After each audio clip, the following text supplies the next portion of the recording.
Olá, moçada do nosso canal Papeando Bíblias e Afins, tudo bem? Você que já é inscrito aí, meu abraço para você.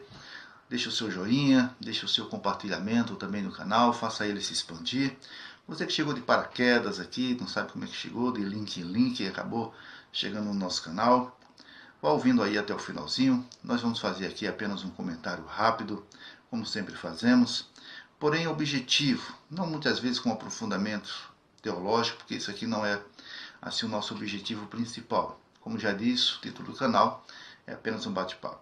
Há uma passagem bíblica bem interessante, onde Jesus disse assim, olha, que muitos viriam em seu nome e iriam estar enganando a muitos.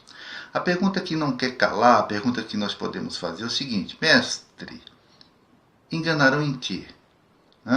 Quem são essas pessoas? De onde virão? Quando será esse tempo? Ora, desde a igreja primitiva, ou seja, desde depois da sua morte, ressurreição, o início da igreja, que nós temos inúmeros relatos dessas enganações, desses vitupérios dos ensinamentos, dos seus discursos. Há muita coisa que foi registrada e há muitas outras que não foram registradas acerca da palavra do próprio Cristo. Nós sabemos que temos muitos ditos da comunidade, muitas coisas que foram colocadas, que hoje são consideradas como pseudoepígrafos ou apócrifos do Novo Testamento. Os evangelhos surgiram, apareceram como resposta dessas comunidades, dessas igrejas que foram crescendo, principalmente entre os gentios, e enquanto os apóstolos estavam vivos ainda, eles transcreveram, deram testemunhar, a partir do próprio Marcos, que é considerado como o evangelho mais antigo, ao menos teologicamente falando, e também historicamente, trazendo um suporte para a fé dos membros, tanto judeus como também não judeus, gentios, que eram resultados principalmente das viagens missionárias de Paulo, ao menos que nós temos conhecimento, que foi relatado por Lucas. Mas inúmeras outras igrejas surgiram também pelo trabalho do Barnabé, por exemplo, no Filipe, e de outras pessoas que levaram o evangelho a Roma, levaram para a África, para Alexandria, não apenas para Antioquia, mas para outros lugares onde o evangelho chegou. Muito bem, a partir daí, nós vamos ter homens, por exemplo, como Marcião, que não está ali dentro da virada do século I para o século II, que trouxe concepções que a igreja vai chamar posteriormente de heresias. O que é uma heresia? Heresia é um erro doutrinário, um ensinamento do erro doutrinário. Agora precisamos entender que essa heresia, que a gente chama de heresia, é a partir do ponto de vista do cristianismo. Porque todas as denominações vão considerar outras, denominações que eu digo religiões, vão considerar outras com ensinos que sejam contrários às delas como heresias. Tá certo? Então heresia não é algo exclusivo do cristianismo. Usar o termo com relação a ataques contra os seus ensinamentos, ou seu ponto de vista, a sua teologia, as suas doutrinas. Não. Podemos ver que outras religiões também vão, quando se sentem atacadas, elas vão dizer, ou quando elas criticam também as outras religiões, vão dizer que também são heréticas. Sem dizer que dentro do próprio cristianismo, o cristianismo traz alguns apartes, alguns grupos que nós chamamos de seitas, que a seita é um grupo de pessoas que têm determinada visão ou interpretação. Uma heresia é um erro doutrinário. Então daí a questão de seita e heresia. Eu falava de quem? Eu falava do Marcião.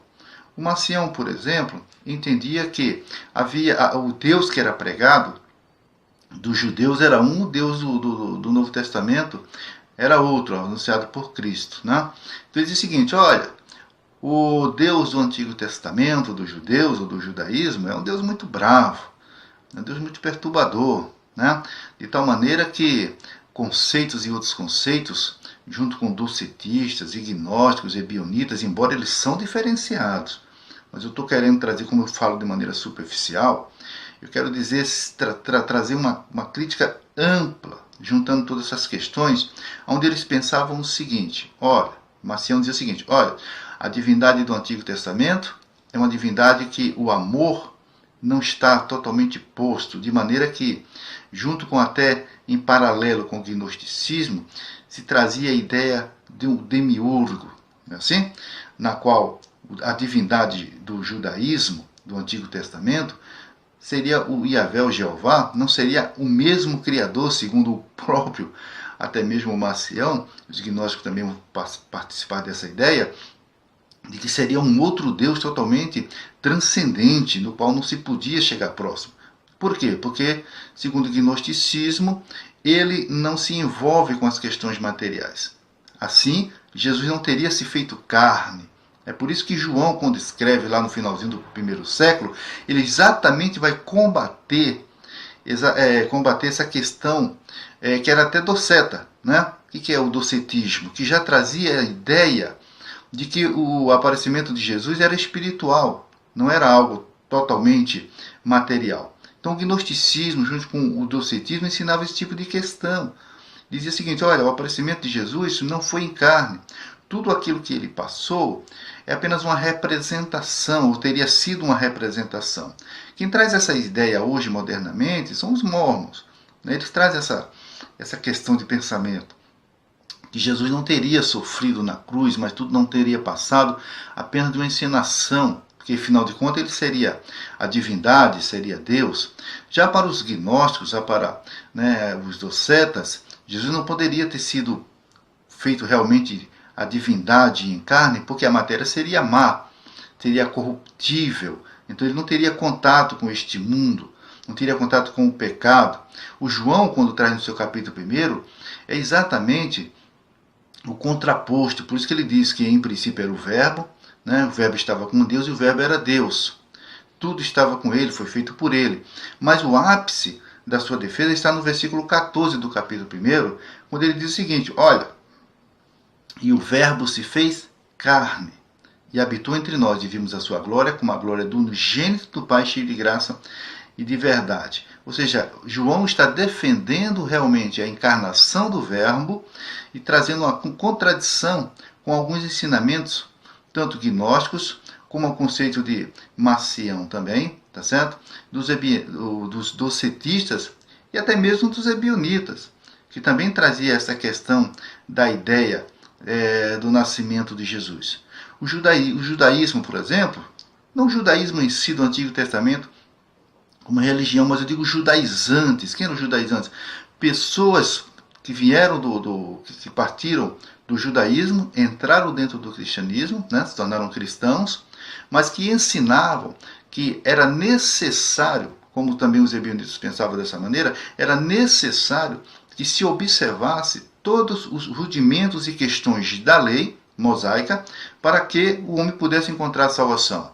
Daí um discurso no primeiro século que se dizia, que se colocava em xeque a encarnação de Jesus, a divindade de Jesus e o poder e a autoridade dos seus ensinamentos. Porque uns diziam que ele não veio em carne, que seria apenas um aparecimento espiritual. Outros diziam que ele não veio em carne porque a matéria era ruim, tá certo? Outros diziam que ele veio apenas em carne, porque ele não poderia, Deus, de maneira nenhuma, ter contato com a matéria, porque a matéria era ruim. E outros diziam que a sua pregação não tinha autoridade, além daquela, não estaria acima da pregação mosaica, acima da lei. Então, nós vamos encontrar o primeiro concílio no capítulo 15, vai falar desses judaizantes, no capítulo 15 de Atos, o encontro chamado primeiro concílio da igreja, onde estão ali reunidos os líderes da época, que vão combater, vão debater e procurar uma resposta de como os gentios, principalmente os gentios, deveriam viver dentro da igreja sem se contaminar com essas ideias, nem serem participantes, se tornarem prosélitos do judaísmo.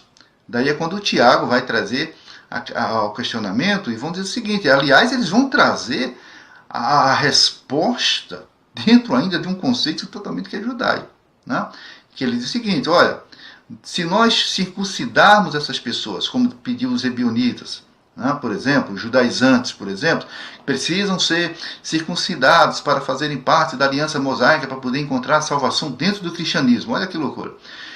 Então Tiago diz o seguinte, depois de um grande debate que houve lá em Jerusalém, diz o seguinte, olha, que os gentios estejam entre nós, dentro da igreja, mas algumas questões eles não poderão observar. Como, por exemplo, que eles se abstenham do sangue, né, da carne sufocada, da idolatria e da prostituição. Dentro dessa observação, nós vamos encontrar isso lá no Pentateuco. É uma questão ainda judaizante, judaica, mas que tem como conceito não ritualística, no sentido de que o homem venha novamente a fazer um sacrifício pela sua salvação. Então, são conceitos mais comportamentais para si mesmo, com purificação, do que leis inseridas dentro para essa nova comunidade cristã, que está sendo mista e não apenas judaica. Tá, ok?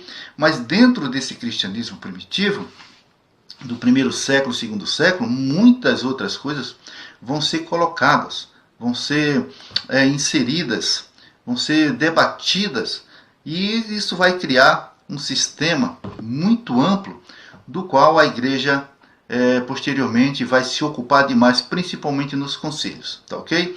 É da onde vem, dentro de uma das matérias teológicas, que nós chamamos de seitas e heresias. Em relação a esses debates e concílios, eu trago no próximo vídeo, falo sobre eles.